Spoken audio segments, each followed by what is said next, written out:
नमस्कार दोस्तों, मैं हूं लोकेंद्र सिंह और क्राइम तक में आपका बहुत बहुत स्वागत है। और मेरे साथ कैमरे पर हैं आसिम। उम्मीद है आप सब लोग, आपका परिवार अच्छा होगा।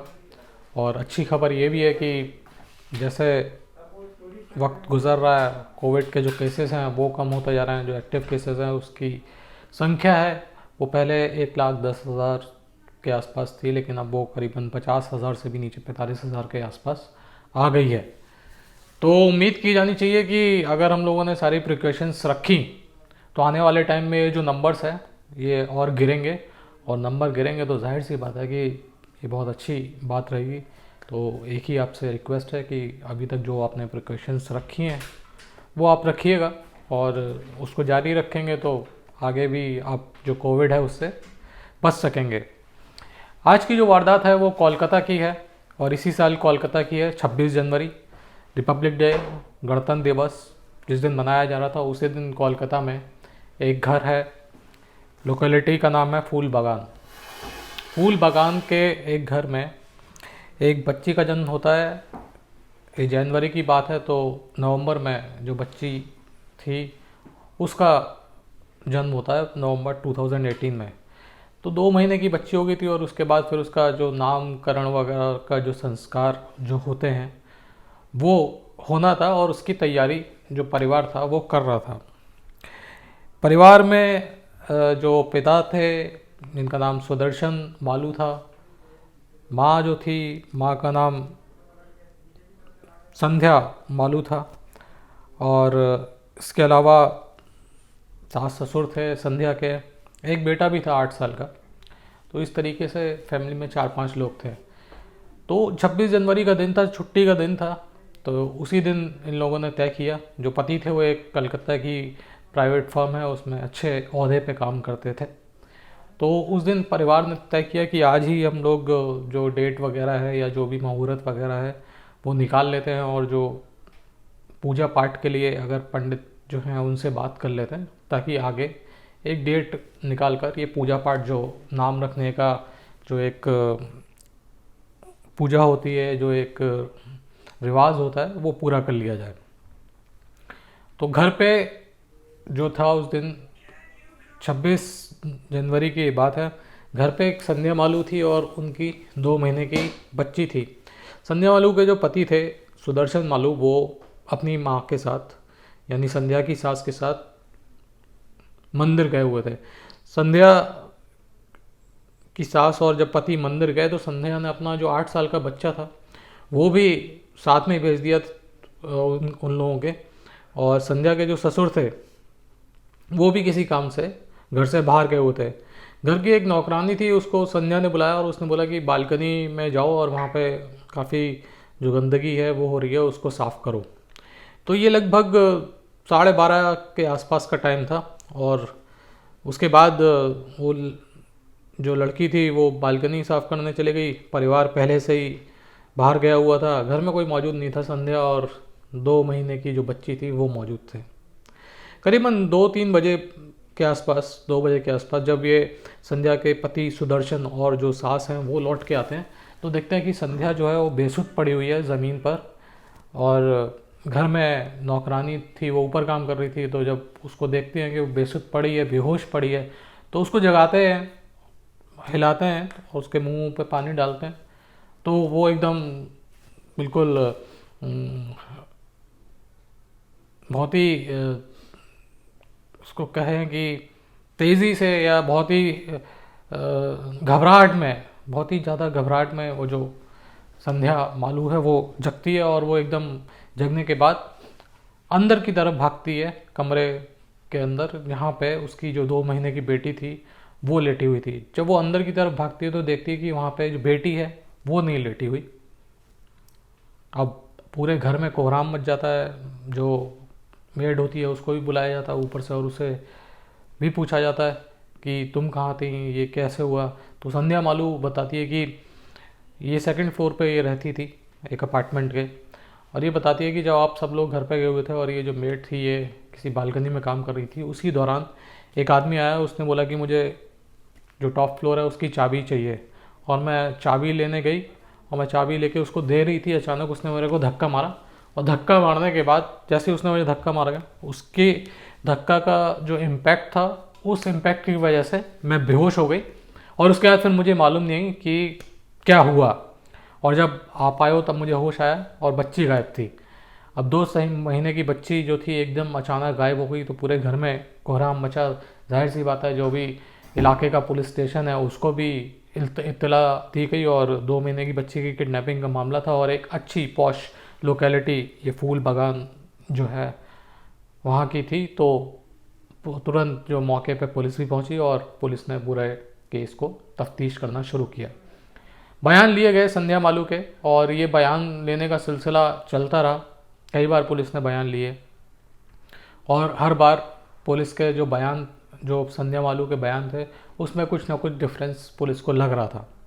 तो करीबन 10 घंटे तक पुलिस पूछताछ करती रही संध्या मालू से लगातार, कि अब बताइए क्या हुआ था, कहाँ से आया था वो, कैसा दिखता था, कितनी हाइट थी, कितना वेट था, शक्ल कैसी थी, चेहरा मोहरा कैसा था। तमाम जो सवाल होते हैं, कभी पहले देखा, कभी कोई ऐसा इलेक्ट्रीशियन या कुछ ऐसा कोई बंदा जो आपके यहाँ पे पहले काम कर चुका है वो था, आपने अगर नहीं जानती थी तो दरवाज़ा कैसे खोल दिया।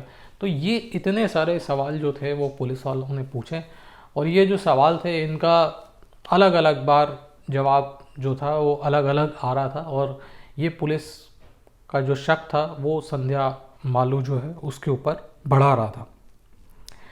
आखिरकार 10 घंटे तक जब पुलिस ने पूछताछ करी, और 10 घंटे बाद जो संध्या मालू थी उसने बोला कि मैं आपको एक जगह पे ले चलती हूँ। वो पुलिस के साथ गई, और नीचे जो अपार्टमेंट जिसमें वो रहती थी, उधर नीचे एक, उसके घर के नीचे एक मेन हॉल था। मेन हॉल जो था उसका उसने ढक्कन हटाया, और उसके बाद उसने बताया कि वो जो बच्ची है मैंने यहाँ पे डाल दी है। बच्ची को निकाला गया, और देखा तब तक उसकी जान जो जा चुकी थी। उसके चेहरे पे जो थे, बच्ची के चेहरे पे टेप लगा हुआ था, जो सेल्लो टेप होता है वो लगा हुआ था, और दम घुटने की वजह से बच्ची की मौत हुई थी। यानी 2 महीने की जो बच्ची थी उसको मारने वाली उसी की माँ थी। अब मोटिव पूछा गया कि क्या मोटिव था, तो संध्या मालू ने बताया कि मोटिव ये था कि मैं बहुत परेशान थी इस बच्ची से। लगातार 2 महीने पहले बच्ची का जन्म हुआ था, और 2 महीने से वो सो नहीं पा रही थी, और बहुत ज़्यादा उसको टायर्डनेस रहती थी, बहुत ज़्यादा थकी हुई रहती थी। और उसको लगता था कि अगर ये बच्ची इस तरीके से ही जागती रही पूरी रात और मुझे जगाती रही तो मेरी तबीयत ख़राब हो जाएगी। और इसी फ्रस्ट्रेशन में उसने बच्ची का गला दबा दिया। इस तरीके का बयान जो था संध्या मालू ने दिया। लेकिन पुलिस ने जब इन्वेस्टिगेशन करी तो उसमें कई सारे एंगल जो थे निकल के आ रहे थे। एक एंगल तो पोस्टपार्टम डिप्रेशन जो है, ये पोस्टपार्टम डिप्रेशन के बारे में मुझे भी नहीं मालूम था। मुझे भी पहली बार मालूम चला कि पोस्टपार्टम डिप्रेशन क्या होता है। ये पोस्टपार्टम डिप्रेशन बेसिकली बच्चे की डिलीवरी के बाद जो माँ होती है उसको होता है, क्योंकि एक तो फिज़िकली बहुत जब बच्चा डिलीवरी होती है तो फिज़िकली बहुत तकलीफ़ होती है।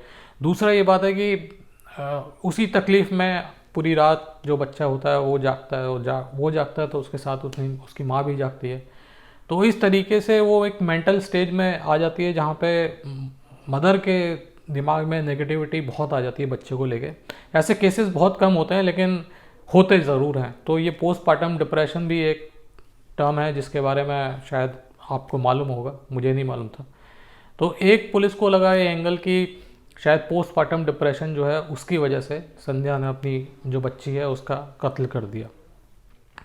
एक बात और आई सामने, पुलिस ने जब उसका सोशल मीडिया अकाउंट खंगालना शुरू किया, फेसबुक वगैरह, तो उसने देखा कि जब उसका बच्चा हुआ था, लड़का हुआ था जो पहले, जिसकी उम्र 8 साल है, उस दौरान उसने फेसबुक पे बहुत सारे फ़ोटोग्राफ्स अपलोड किए थे। बच्चा पैदा होने से पहले भी बहुत सारे अपलोड किए थे और बच्चा पैदा होने के भी बात किए थे।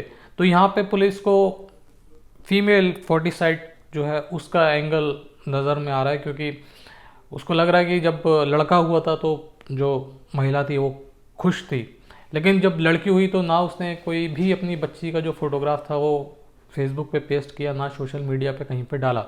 तो ये एंगल भी पुलिस को लग रहा था कि कहीं ये इस एंगल की वजह से तो पुलिस इस संध्या ने उसका कत्ल नहीं किया। फिलहाल इस मामले में पुलिस ने चार्जशीट तो जहाँ तक है दायर कर दी है, और फिलहाल ये जो संध्या मालू है उसके घर वालों ने कोई एफआईआर करवाई नहीं थी, लेकिन जब इनिशियल जो एफआईआर हुई थी किडनैपिंग की, जब बॉडी रिकवर हुई इस बच्ची की, तब जो परिवार था, पति सास ससुर, वो साथ में ही थे पुलिस के जब बॉडी रिकवर हुई, और संध्या की निशानदेही पे ये बॉडी रिकवर हुई थी। तो उसके बाद घर वालों ने कोई भी मामला जो दर्ज कराने से मना कर दिया, लेकिन क्योंकि किडनैपिंग की जो एफआईआर थी वो पुलिस ने दर्ज की थी, तो उसी पर जो केस था वो बनाया गया और संध्या मालू को गिरफ्तार किया गया। और गिरफ्तार करने के बाद फ़िलहाल जो है जितनी जानकारी मेरे पास है वो अभी बेल पर हैं, लेकिन कोर्ट में भले ही संध्या मालू ने बोला हुआ कि उसने एक और मोटिव बताया जो ऑन द पेपर्स है, वो ये था कि उसने बोला कि मैं एडिक्वेटली अपनी बच्ची को दूध नहीं पिला पा रही थी, यानी बहुत ज़्यादा दूध जो था वो नहीं बन रहा था, इसकी वजह से मैंने उसको मार दिया, और मुझे लग रहा था कि ये दूध नहीं पिएगी तो उसको बहुत ज़्यादा परेशानी होगी। तो ये एक तीसरा रीज़न दिया, लेकिन अभी तक एक्चुअल जो मोटिव है वो पुलिस के सामने नहीं आया है, और इस मामले में हो सकता है कि पुलिस एक और चार्जशीट दाखिल करे। जैसे नॉर्मली जो चार्जशीट होती हैं केवल एक बार दायर करी जाती है, आप बाद में भी चार्जशीट दाखिल कर सकते हो, उसको कुछ टर्म है मैं भूल रहा हूँ उसका नाम। तो फिलहाल इस मामले की इन्वेस्टिगेशन अभी तक चल रही है, और अभी तक ये जो 2 महीने के बच्चे की कत्ल की वारदात है, ये अभी तक ही इसका कोई बेमकसद है, इसका कोई मकसद अभी तक सामने नहीं आया, लेकिन कई सारे जो एंगल हैं मोटिव्स के वो ज़रूर सामने आए। अब पुलिस किस लाइन पे इन्वेस्टिगेशन करेगी ये पुलिस ही जान सकती है, लेकिन फ़िलहाल एक ऐसा कत्ल ये था जिसमें जो बेमकसद था, जिसका कोई मकसद ही नहीं था। तो अभी भी जांच इसकी जारी है, और सप्लीमेंट्री जो चार्जशीट है वो पुलिस आने वाले टाइम में इसमें दाखिल कर सकती है। तो इंतज़ार रहेगा, अगर कुछ डेवलपमेंट होगा तो इसके बारे में आपको बताएंगे। तो फ़िलहाल के लिए इजाज़त दीजिए, फिर आपसे मुलाकात होगी, तब तक के लिए अपना ख्याल रखिएगा। जय हिंद, जय भारत।